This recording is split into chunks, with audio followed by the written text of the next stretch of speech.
So I've used this method to build several e-bike wheels, including 20, 24, 26, and 28-inch wheels. It's not my ideal approach, but it's cheap and it works. Here I'm reusing the 14 gauge spokes and single wall rim from a Huffy bike that I bought for $112 new.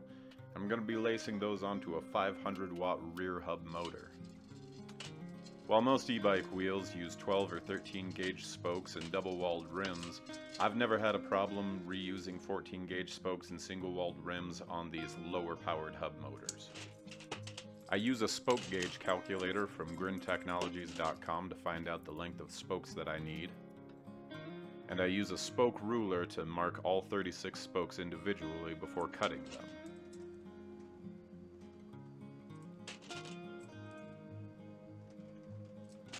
A cable cutter is the best tool that I've found for cutting the spokes because it leaves a nice flush end.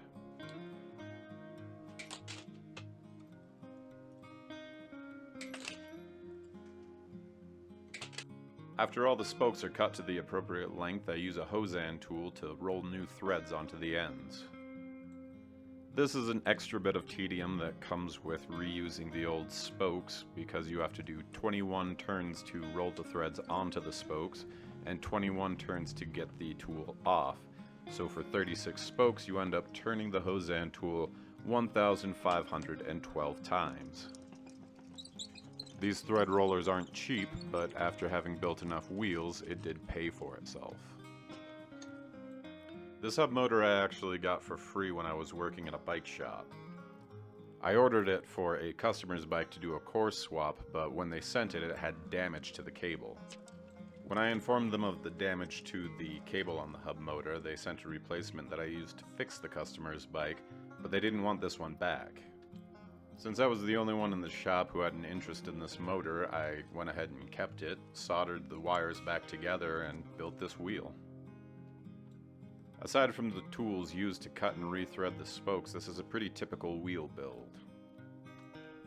So with the help of a $50 wheel truing stand, a spoke wrench, and a spoke tension gauge, I was able to get the rest of the job done.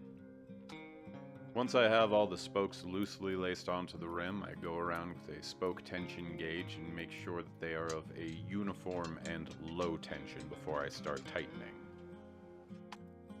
I go around the rim several times with the spoke wrench, slowly bringing up the tension of all of the spokes.